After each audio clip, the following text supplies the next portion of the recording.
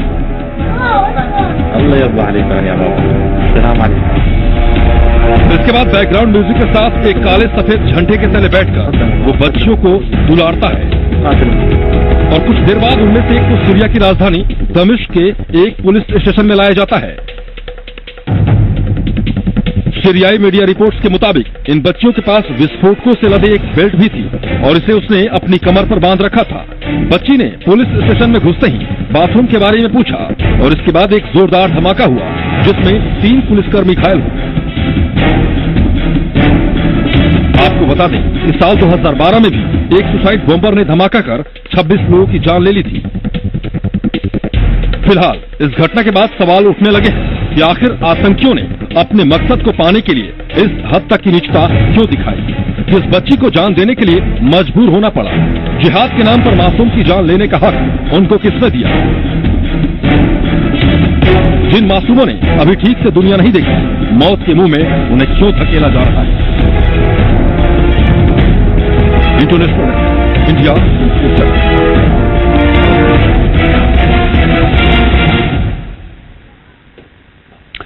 और अब बात करते हैं उस लेडी फाइटर की मिडिल ईस्ट में जिसके नाम से आईएस खौफ खाता है और अब आईएस ने उस फाइटर को मारने पर इनाम देने का ऐलान किया है। बात कर रहे हैं जोआना की, जो इस वक्त जेल में है। जोआना पर आईएस आतंकवादियों को डेनमार्क से मिडिल ईस्ट में स्थापित करने का इल्जाम लगा है। जोआना की जान को खतरा, आईएस ने किया ऐलान। जोआना को मारने पर मिलेगा इनाम। मिडिल ईस्ट में आतंकियों के लिए खौफ का दूसरा नाम बन चुकी कुर्दिश फाइटर जोआना पलानी की जान को खतरा है। आतंकी संगठन आईएस ने 23 साल की कुर्दिश फाइटर जोआना पलानी को मारने पर इनाम देने का ऐलान किया है। अरब मीडिया के मुताबिक आईएस लगातार जोआना पलानी को मारने की धमकी दे रहा है। जोआना को बीते हफ्ते से कई लैंग्वेज में धमकियां मिल भी चुकी हैं। पलानी की हत्या के साथ साथ आईएस लगातार इनाम का भी ऐलान कर रहा है। आईएस के मुताबिक जोआना को मारने वाले को $10 लाख दिए जाएंगे।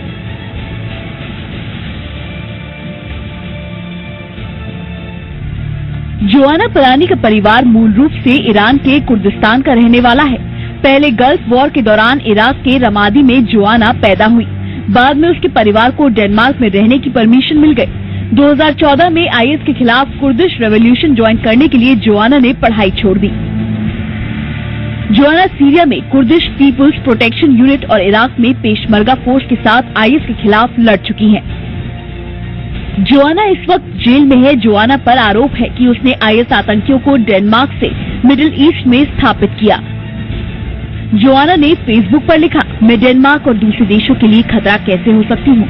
मैंने यहाँ ही मिलिट्री ट्रेनिंग ली है और मैं आईएस के खिलाफ लड़ रही थी। जोआना पर जून 2015 से देश छोड़ने पर बैन लगा दिया गया था। डेनमार्क छोड़ने को लेकर कोपेनहेगन की कोर्ट में उन पर केस चल रहा है। अगर उस पर लगे आरोप सही पाए गए तो 2 साल की जेल हो सकती है। फिलहाल आईएस की तरफ से मिल रही धमकियों के बाद जोआना की सुरक्षा बढ़ा दी गई है।